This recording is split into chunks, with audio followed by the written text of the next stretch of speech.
Was incredibly fortunate to reconnect with a Duke classmate of mine by the name of Leslie Graves.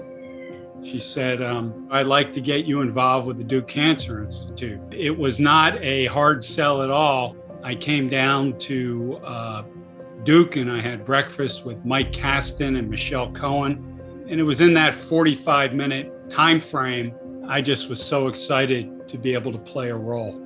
The DCI, I have found to be a very special place in terms of what they're doing and how they care for patients. And I've been to a number of other cancer institutions as well, just given my condition. I've not seen anything that compares to Duke.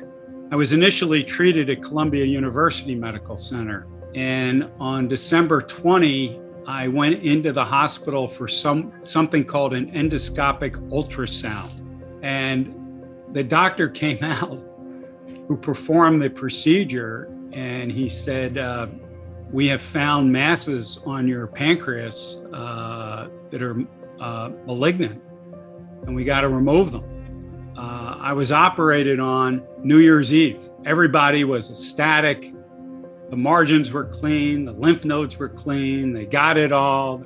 And on July 14th, 2020, I had my last chemo. And then 2 days later, I had what they call a CT scan. They found a little cyst on my pancreas. My oncologist called and said, I got bad news. Your cancer has metastasized to your liver. That has probably been the hardest part of the past 2 years because I went from stage 1 to stage 4 in a nanosecond. And if you have a positive attitude, they've done studies on breast cancer patients. You can actually live longer. Fingers crossed, but I don't plan on going anywhere anytime soon. Let's put it that way. You know, nothing would give me more pleasure or happiness or satisfaction to be able to apply some of what I'm learning in a constructive way to the DCI.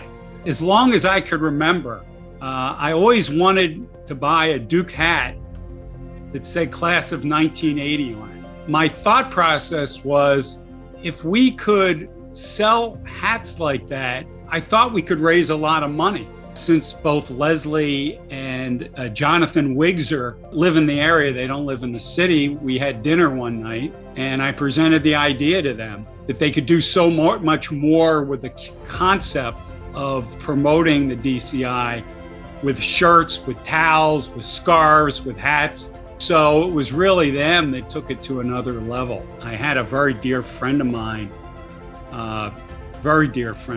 who took it upon himself to participate in a bike-a-thon, and I was the individual who he was riding for. At first, when he told me he was going to do it, I said, what are you, crazy? But he raised a lot of money doing it, and all of it went to the pancreatic needs are at the DCI. Made me feel wonderful.